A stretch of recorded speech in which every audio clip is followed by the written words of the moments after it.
지금 미국과 이란 정말 일촉즉발의 위기 상황입니다. 전 세계가 다 숨을 죽이고 지켜보고 있는데 도대체 이 대치의 한가운데에는 뭐가 있는 걸까요? 자, 지금부터 양국이 어떻게 이 벼랑 끝까지 오게 됐는지 그 배경을 아주 깊숙이 한번 들여다보겠습니다. 자, 모든 것의 시작은 이란 최고 지도자의 이 한마디에서부터입니다. 이 문제는 미국과 아무 관련이 없는 일이다. 이게 그냥 우린 너희 말 안 들어 이런 단순한 반발이 아니에요. 이건 주권에 대한 선언이나 마찬가지거든요.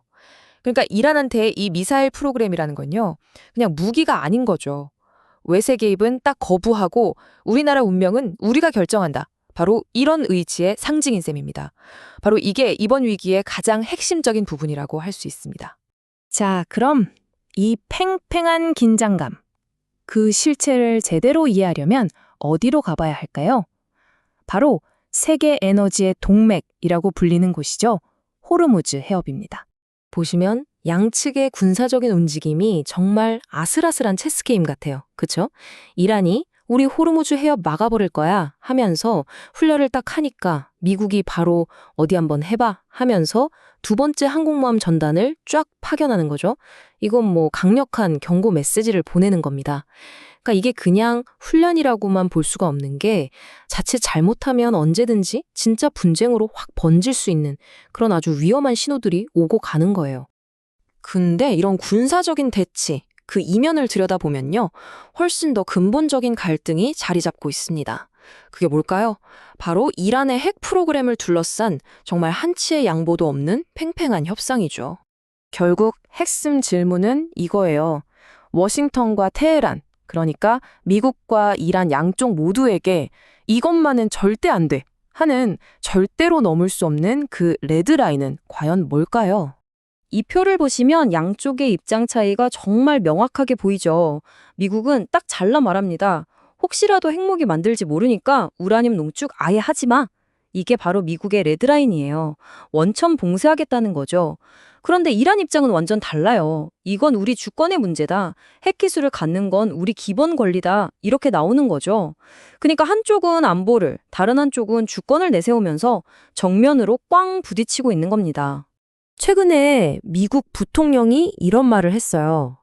이 발언을 들어보면 뭐 대화는 하고 있지만 이 근본적인 입장 차이가 전혀 정말 조금도 좁혀지지 않고 있다는 걸 아주 명확하게 알 수 있습니다. 하지만 여러분, 이렇게 공식적으로 절대 안 돼 하는 레드라인이 전부는 아닙니다. 자, 이제 외교 무대로 한번 가볼까요? 물밑에서는 아주 의외의 움직임들이 포착되고 있거든요. 그러니까 공식적인 대화는 꽉 막혀 있는 그 순간에도 물밑에서는 비밀 협상이 계속 진행되고 있었던 겁니다. 오만이나 제네바 같은 곳에서요.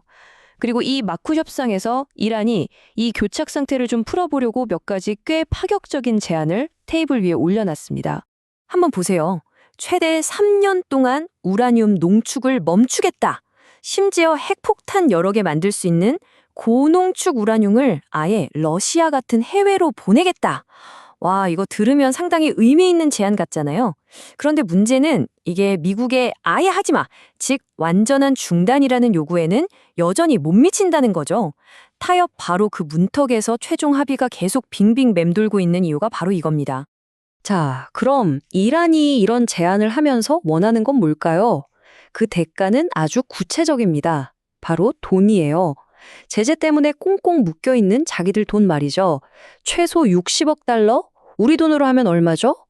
어마어마한 돈인데 이 동결 자산에 풀어달라는 겁니다. 이란 내 강경파들은 아예 모든 제재를 다 풀어라 이렇게 주장하고 있고요. 결국 협상의 대가로 경제적인 숨통을 좀 치워달라 이겁니다. 그런데 이 협상이라는 게 말이죠. 조용한 방안에서만 이루어지는 게 절대 아니잖아요. 지금 이란 정권은 외부와 내부, 양쪽에서 동시에 꽉 조여오는 거대한 압박을 받고 있는 상황입니다. 이 타임라인을 한번 보시죠. 이란이 처한 이중 압박 상황이 한눈에 들어옵니다. 자, 보세요. 1월 8일, 9일에 이란 전역에서 대규모 반정부 시위가 빵 터집니다. 그런데 바로 다음 달인 2월에 미국이 이란산 원유를 사는 나라들까지 제재하는 그런 행정명령에 서명을 해버리죠. 그러니까 밖에서는 경제 제재로 압박하고 안에서는 국민들의 불만이 터져 나오는 이런 외부의 압박과 내부의 불만이 거의 동시에 최고조에 달하면서 정권을 옴짝달싹 못하게 옥죄고 있는 그런 모양새입니다. 내부에서 오는 압박은 정말 상상을 초월할 정도입니다. 그야말로 임계점에 다다른 거죠. 물론 이건 추정치입니다만 단 이틀 만에 3만 명이 넘는 시위대가 희생됐다는 이 숫자 정말 충격적이지 않나요? 이 숫자는 이란 정권이 얼마나 잔혹한지를 보여주는 동시에 역설적으로 그동안 억눌려왔던 이란 국민들의 불만과 분노가 얼마나 깊고 거대한지를 보여주는 증거이기도 합니다. 자, 그럼 이런 생각이 드실 수 있어요. 저 멀리 중동에서 일어나는 복잡한 위기가 도대체 나랑 무슨 상관이지? 하고요. 그런데 이게 왜 우리 모두에게 중요한 문제일까요? 그 파급 효과가 생각보다 훨씬 크고 또 넓기 때문입니다. 이 모든 위기의 파급 효과는 바로 여기서 시작됩니다. 호르무즈 해협. 이 좁은 바닷길이 왜 중요하냐면 전 세계에서 거래되는 석유의 어마어마한 양이 바로 여기를 지나가거든요. 그러니 여기서 군사적 긴장이 조금이라도 높아지면 그게 곧바로 전 세계 에너지 시장 전체를 흔들어 버리는 거죠. 바로 연결되는 겁니다. 이 차트가 시장이 얼마나 불안해하는지를 그냥 그대로 보여주고 있어요. 보세요. 협상이 잘 될 것 같다? 이런 긍정적인 소식이 들리면 유가가 살짝 내려가죠. 그러다가도 이란이 군사훈련 시작했다. 이런 뉴스가 뜨면 바로 다시 쭉 치솟아 버립니다. 이게 바로 우리 생활과 직결되는 문제입니다. 전 세계 모든 나라의 주유소 기름값이 바로 이 뉴스 하나하나에 들썩이는 거니까요. 자, 정리해보면 이렇습니다. 한쪽에서는 외교를 통한 평화의 희망이 보이고 다른 한쪽에서는 군사적 충돌이라는 어두운 그림자가 드리워져 있죠. 여기에 내부의 극심한 혼란까지 뒤엉켜서 정말 한치 앞을 내다보기가 힘든 상황입니다. 이 아슬아슬한 줄다리기, 과연 위태로운 평화로 이어질까요? 아니면 결국 피할 수 없는 충돌로 끝나게 될까요?